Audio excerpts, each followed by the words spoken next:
Guys, it's Tyson here, and I'm here on my way home. Well, I gotta go pick up the Goblin Child, but I'm gonna do the same deal. I'm gonna read a question before I get started driving from TLJ Games. Icy, what was the first Minecraft mod you ever played, and when did you get interested in mods? Also, when did you start playing Forge mods or Better Than Wolves? Did you start playing Forge mods or Better Than Wolves first, or did you play them all together pre 1.0? Okay. So, to get into that, I'm actually going to expand that question a little bit, and we're going to talk about Minecraft in general and how I got into it. And what got me into Minecraft was actually, I used to listen, well, I do still, but I listen to the Kingdom of Loathing podcast. Kingdom of Loathing, by the way, is an awesome game. Free, web-based game. It's at kingdomofloathing.com, Loathing. It's a super freaking cool game. I highly recommend checking it out. Oh my god, it's bright. I highly recommend checking it out. But I was really into that game, and I was listening to the podcast, and they started talking about Minecraft. And the whole concept of it blew my mind. Like, I just didn't understand it. And so,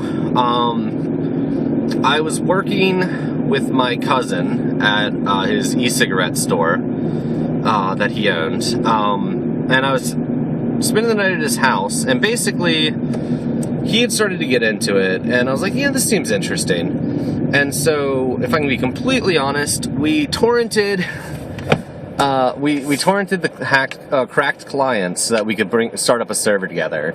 And this is back when, like, servers couldn't track damage, so you didn't take damage at all. And so we were, like, on this, there were monsters and everything, but you didn't actually take damage from them. So basically, you know, if we felt like we probably would have died, we'd kill ourselves and then have to go get our stuff again.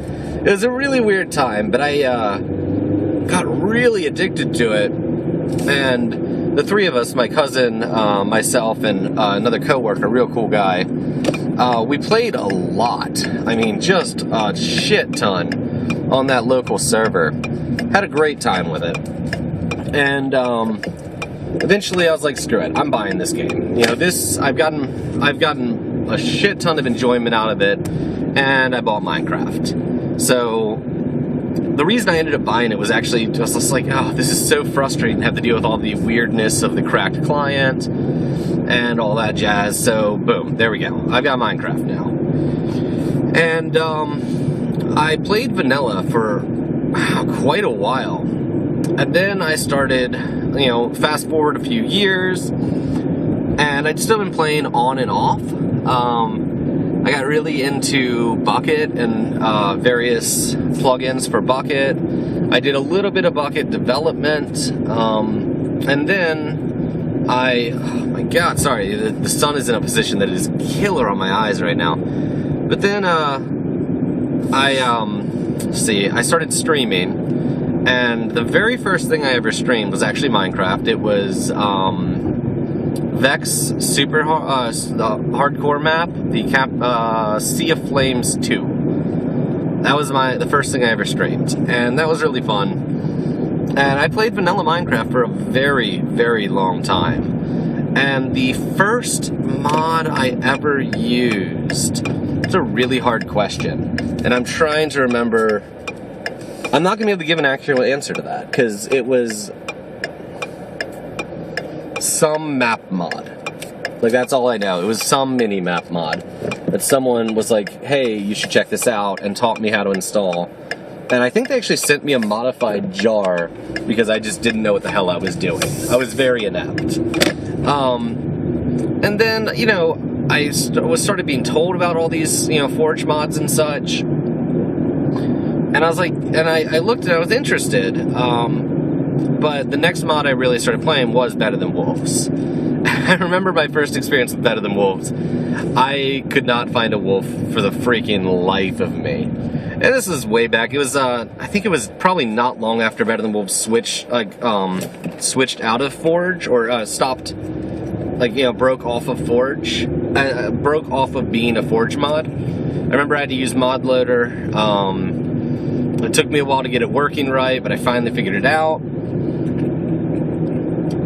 And at the time, I was a lot more comfortable installing that than I was Forge mods, which might seem weird, but it was just, you know, this is a single mod, I install it, and I know it's going to work, because I don't have to worry about these conflicts. I've always been uncomfortable with dealing with ID conflicts and such. I know that's not as big an issue now, but, you know, with Better Than Wolves, it's like, okay, I can just use this one mod and roll with it. And I always liked that it was a single mod that provides so much change. But after that, I tried a few mod packs. I don't remember exactly which ones. I remember there was one that had a lot of adventure mods. A huge amount of adventure mods. It might have been Yogg Pack, actually. It was incredibly unbalanced, but, you know, I never really built a base. It was more just like, I'm going to go on adventures. But yeah, so that's, I've never played Better Than Wolves when it was Forge. So I guess that kind of answers the question. So that was a weird, long, meandering trail, and I apologize I'm not as articulate as I normally am right now. But thank you for the question, TLJ Games. So right now I'm on the way to pick up the Goblin Child. I just visited Bea in the hospital. She's doing all right, so don't worry. She's having some issues with her gallbladder. They did some tests, and they need to do a surgery to take out her gallbladder. But they had to do another test that they don't have anyone available until Monday for. So, yeah, they're transferring her to another hospital that's about an hour and a half away. So, I'm in charge of taking care of Goblin Child, and we'll figure it out from there. But she's doing all right. She's probably going to either have a surgery later tonight or tomorrow. We'll figure it out, and yeah, a little stressed out about that. I hate being in hospitals. It just really triggers my anxiety. Especially that particular hospital, because I've been inpatient in their mental ward before, and it was just a really bad experience. It was a terrible, terrible mental ward. I've been inpatient 3 times, and the first 2 times, the first time I had amazing insurance, and I was put into a private mental institution. It's actually the same people I see when I go to my outpatient. It's the same company, and that place was phenomenal. I mean, fantastic. It was a place you could go to really center yourself and work on your issues. The second time, my insurance wasn't as good, but things happened to line up in a good way. So I went to the ER, and they didn't have any beds at the hospital, and they didn't have any beds in any of the neighboring hospitals, so they had to transfer me to that private hospital.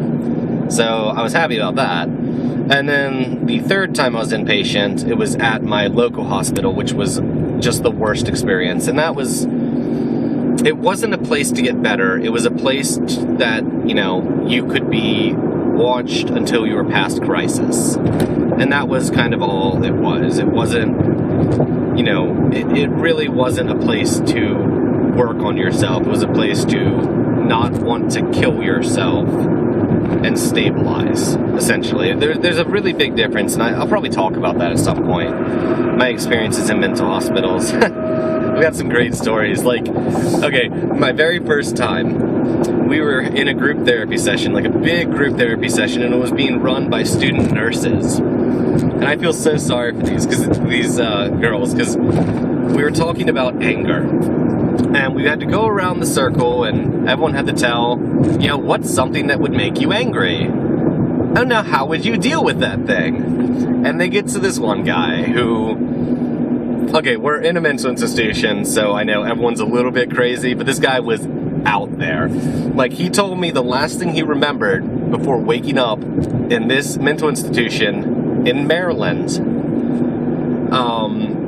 was being on the streets of Paris, stealing an ambulance, and putting his wife, who was in a wheelchair, in the back of the ambulance and driving through the streets trying to get away from the government because they were going to kill him because he knew too much.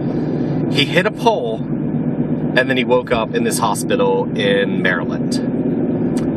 The guy was out there, and man, he was fun to talk to. So the nurse gets to him, and she's like, I can't remember his name, and even if I could, I probably wouldn't be using it, but let's just call him Clarence. It's like, Clarence, what would make you angry? And then he just goes, real calm. Just goes, you know what would make me angry? A man with a hammer, a basketball, and a deck of cards. And just looks this woman straight in the eyes. And this poor woman, I mean, it was like her first on-site experience. She's still in school. She has no idea what's going on. And she just goes, yeah, that would make me angry too.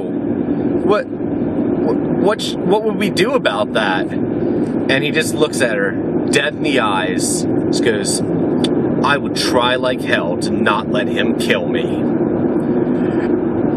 I couldn't take it. I got up and I just walked out because I was just gonna laugh way too freaking hard. It was fantastic. Absolutely phenomenal. But man, I have so many ridiculous stories from my time inpatient. Dude, he was a cool guy. And I met the traditional, I'm Jesus guy. It was another group therapy, and, he'd been working on the fact that, he thought he was Jesus. And so during the therapy, group therapy, finally comes to the point, he's like, I don't think I'm Jesus.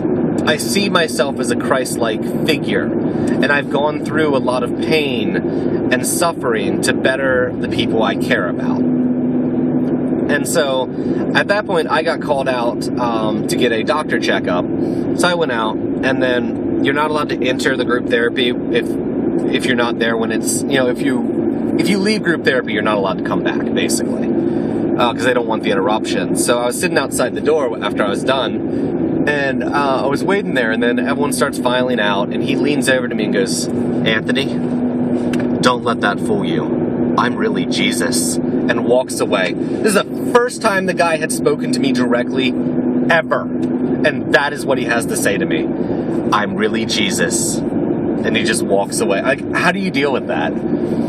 Like, how do you even deal with that? Oh, man. Oh, ridiculous. I don't even know how I got on this topic, but man. Okay, so, let's see. I have to go through tonight. I know there's a couple other questions I'm going to put into my list of questions to answer that I really, really am excited about answering. I think they're great conversation topics. But as always, please leave me some more questions, like, even if it's asinine. Like the next one is going to be a pretty out there question. But yeah, so let's see. I might have some time tonight once the Goblin Child goes to bed, because Bee's going to be, doing her whole thing. So I'm probably going to work on the podcast a little bit more. Maybe do some editing, stuff that doesn't require me to dedicate large blocks of time in case she has to call me. So, yeah, I'm excited about, what's coming in the future. Okay. Yeah, but I think I'm going to end this one here. Thank you guys all for all your support. And as always, have a great day.